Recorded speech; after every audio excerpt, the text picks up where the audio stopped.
This is In the Black with T. Dallas Smith. Conversations with trailblazers, glass ceiling breakers, and champions for change who inspire and cultivate leaders every day. I'm back with David Haddow, the renowned founder of Haddow Company. Over the past 40 years, David has established himself as a pillar within the real estate industry. David, in my book, In the Black, I discussed the concept of mascot years, the career stage when an individual's reputation precedes them, and they are able to leverage their network and influence. As someone with 4 decades of real estate under your belt, have you been able to leverage your personal brand for the company? I have, but not in a conscious way. I retired when I turned 65, so that was at the end of 2018. But I still own 40% of the company, so I retain, obviously, a very active interest in what they're doing.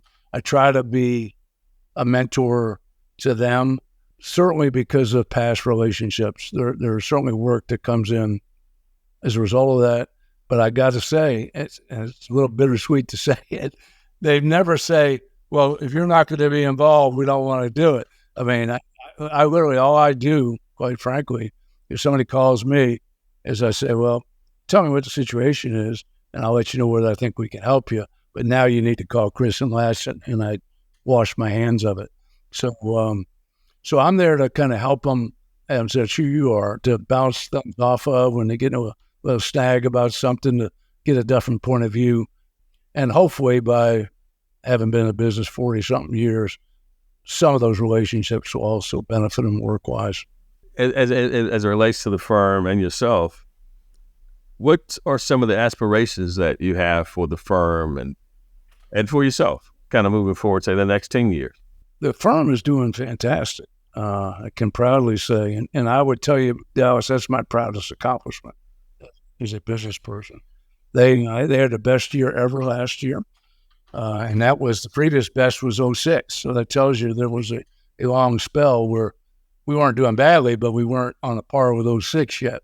So they well exceeded 06 volume, but they're also been very adept at building relationships with new clients, which I'm thrilled to see.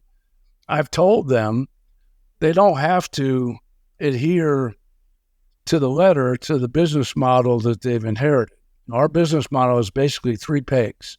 We've got consulting, transactions, and then the subscription reports, the reports we do on the apartment market, condo market, and the real estate market in general. To me, that's what gives the company great financial stability. As a consulting firm, every day is a new day except for the subscription work. And because the subscription work generates a fair amount of revenue, one of the things that they have done very successfully in the last 2 years, and I got to say, I never really did much of this, is establish retainer relationships with cities, with families, where they're literally getting paid on a monthly basis just to be available to those groups. And then oftentimes, if something leads to a transaction, then there's a kicker on top of that. So I think that's a reflection of the trust they've been able to establish with people and the value added that they've proven. I'm very proud of that. I hope they'll continue to do that. I don't aspire for them to be any bigger than 4. When I started the company in 89, I started with 4 people. I said, I don't want to be any bigger than that. And we were 5 at one time, but that was just by accident. It's perfect because, as you know, it's fun to be in the deal stream. It's fun to be in the middle of the work. And my forte, personal forte, and nor is Latcher and Chris, frankly, they're not good managers. I'm not a good manager. I think I'm good at what I do, and I enjoy doing that, but I don't enjoy managing other people. So 4 is just the right number, and what's really been impressive, quite candidly, and we started with 4 in 1989. We were doing a volume of business that's probably, without bragging too much, 25% of what their bit volume was last year. So with the same number of people, they've quadrupled the revenue. And that's pretty cool. Yeah. Oh, that is awesome. You gave a keynote at the Atlanta Annual Real Estate Summit in March. This year or last year? Maybe it was last year. It was last year. It was last year. I remember doing that. And, as you get older, 2 weeks. I know. It seems like 2 weeks has really been a year and a half. I wasn't sure when you said it. But you closed out speaking about housing affordability in Atlanta. Yeah. And I'm curious to see kind of what do you see in the tea leaves, particularly as the report. What are you telling everybody right now as it relates to multifamily, single family, that kind of thing? What do you see coming? Well, I mean, that's a couple of different questions in one. I think what I was talking about was affordability being one of the real challenges that most communities face right now. And Atlanta is no exception to that. I've been very impressed with our mayor. The previous mayor said she was committed, but really didn't get a whole lot done in that regard. The current mayor really is getting some stuff done. And I think that the foundation's commitment to put up that $100 million is a pretty good reflection of their confidence in his leadership and what he's trying to do.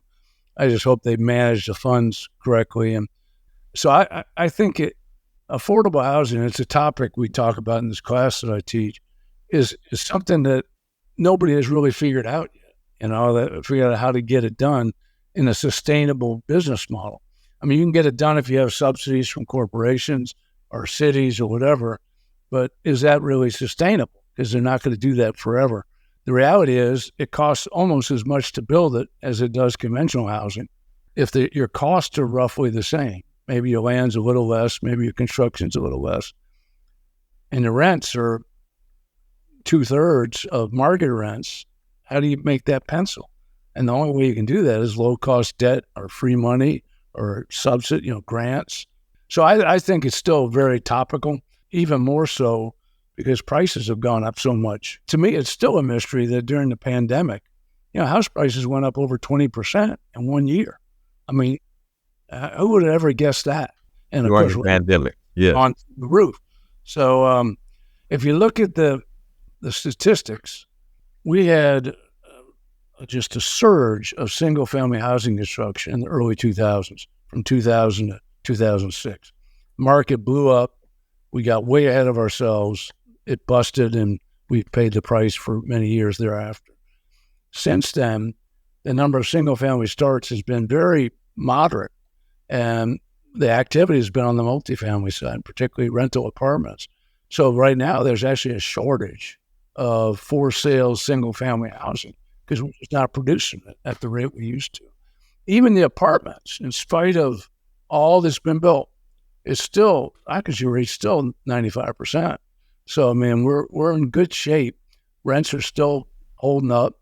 House prices, I saw the announcement today, said gone up 4 months in a row. So while there was a kind of cool down period briefly, they never really dropped much. And then now it's moving back up again. So I would say the housing market's very healthy. So as we get ready to kind of wrap up here, I want to imagine somebody's listening to this podcast in their car or they're working out, and they'd like to be able to ask you a question. The question would simply be this: if I want to get into real estate and make some money, what should I do? I would say the number one thing, and I know you'll agree with this, is find a mentor. Find somebody you can go to work for, as you talk about in your book, who takes a personal interest in you and exposes you to a lot of different things. If you go to work for a big insurance company or a big brokerage firm, you may or may not find that same opportunity as you would with a small entrepreneurial group where you are asked to be more of a jack of all trades. So I think exposure to a lot of facets of the business, number one. Number two, a mentor who takes a personal interest in you. Number three, working hard and just having an innate curiosity about things. I think my experience has been, and we try to look for this when we're hiring people, the best employees are those who are driven by just a natural sense of curiosity, work ethic. So I think that's an essential ingredient as well. I wrote a little article in our newsletter about a year ago called A Real Estate Life. On one page, I tried to encapsulate, I guess, all the things that I thought made real estate a great career. And at the end of the day, it was the fact that it was so wide open and that it was so entrepreneurial and it was always changing. And those are the things that I try to impart to my students when I try to generate their enthusiasm for a career in real estate. I'm not trying to pitch them on it, but I'm just trying to convey to them that if you want to be in a field where you're always going to be challenged, where you're never going to be able to get complacent about things, because there are always a lot of uncontrollable variables that you're going to have to deal with. And we had one happen just this morning on a big deal that we're working on.